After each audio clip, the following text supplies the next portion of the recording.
أعوذ بالله من الشيطان الرجيم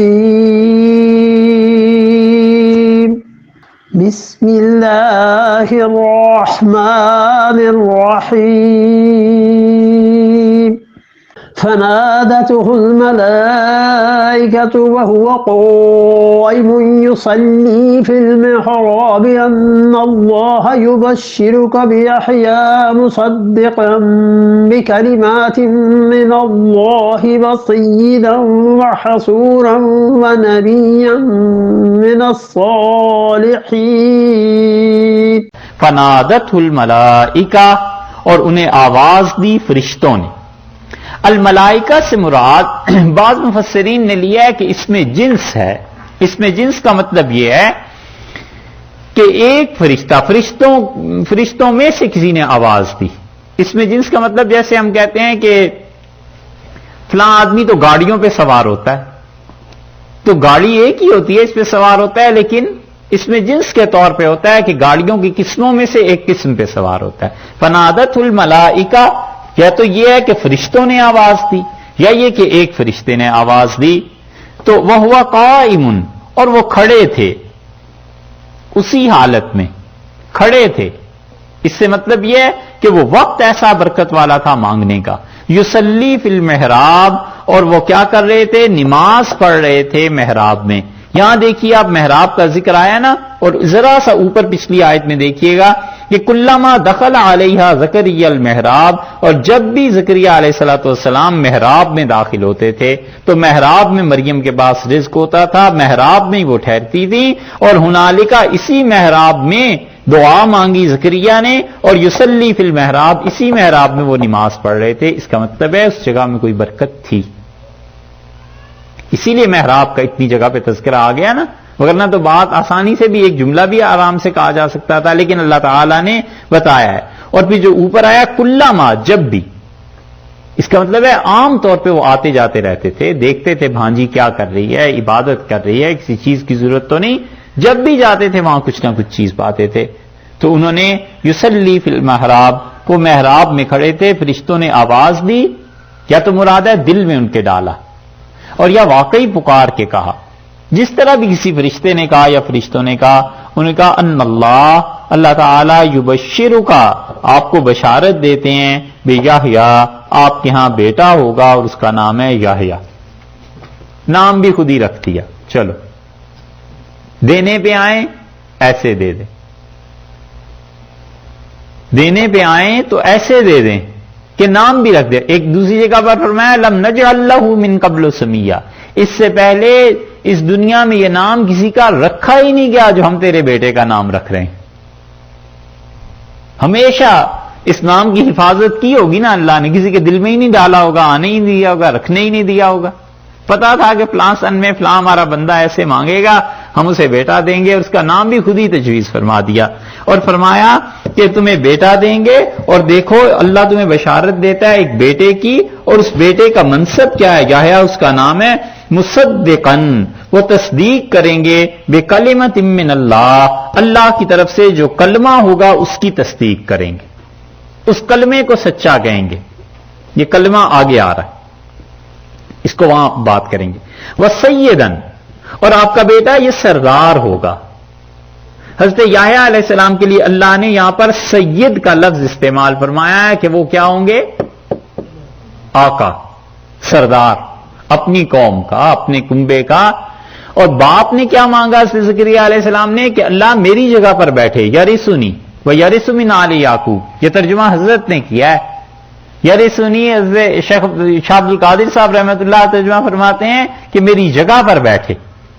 بہت عمدہ بات کہی ہے، مطلب یہ ہے کہ میرے علوم کا وارث بنے میرا بیٹا، یہ انہوں نے دعا مانگی۔ تو اللہ نے فرمایا سیدن، آقا ہوگا، بڑا آدمی ہوگا۔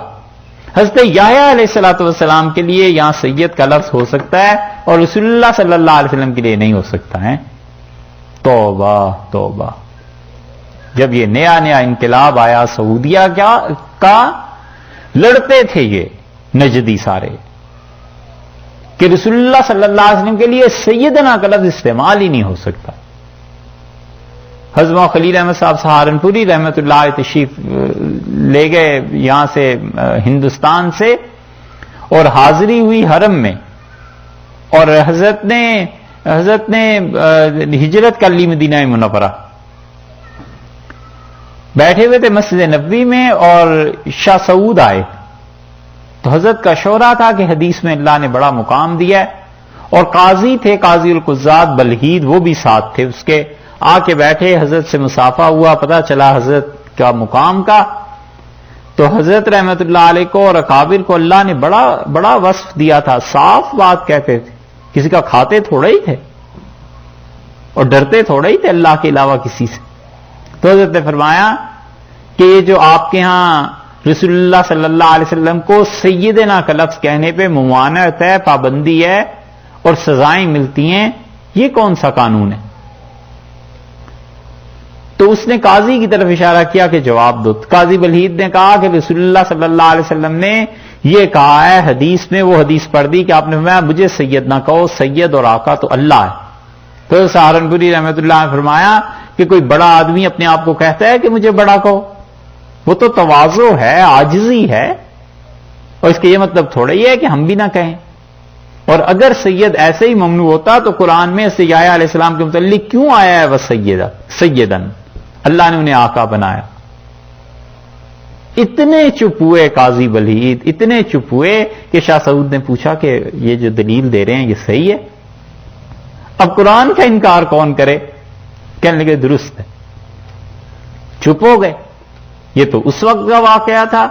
اور اب چند برس پہلے جب حاضری کی توفیق ہوئی تو مسجد نبوی میں جو نئی توسیع ہوئی ہے نا، اس کے دروازے پہ لکھا ہوا ہے سیدنا رسول اللہ صلی اللہ علیہ وسلم، ہمارے آقا رسول اللہ صلی اللہ علیہ وسلم. تو میں نے دوستوں کو دکھایا، میں نے کہا یہ ذرا دیکھو، یہ ہے حد سے گزر جانا.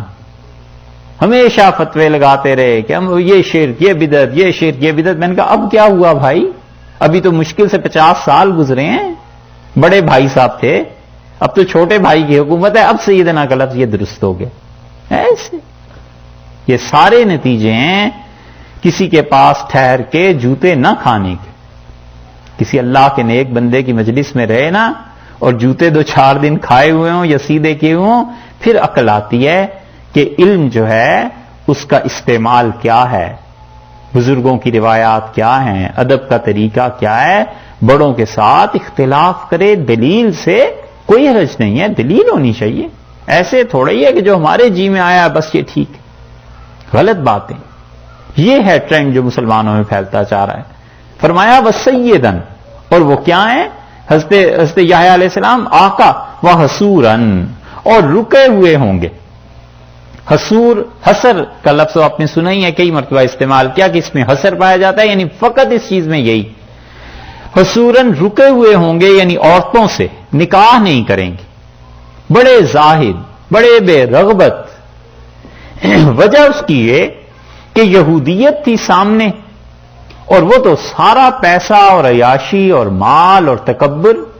اللہ نے نبی 2 بھیجے علیہ الصلوۃ والسلام، اور دونوں ایسے زاہد، ایسے بزرگ، ایسے دنیا سے ہٹے ہوئے کہ نمونہ دکھا دیں اللہ کہ یہ ہیں اچھے لوگوں کی سیرتیں. وہ حصوراً، اور وہ ایسے ہوں گے جو نکاح بھی نہیں کریں گے. وہ نبیم من الصالحین، اور وہ ہمارے نبی ہیں ایسے جو صالح لوگوں میں سے. یہاں پہ اشکال پیدا ہوتا ہے کہ صالح نبی ہوں گے تو کیا کوئی نبی برا بھی ہوتا ہے؟ یہ صالحین کا لفظ کیوں لائے ہیں؟ صالحین کا لفظ اس لیے لائے ہیں کہ یہودیت کا رد ہے. اب بھی یہودیوں کو پڑھیں، چونکہ انہوں نے قتل کیا تھا نا، بادشاہ یہودی تھا جس نے قتل کیا ہے ان کو، یحییٰ علیہ الصلوۃ والسلام کو.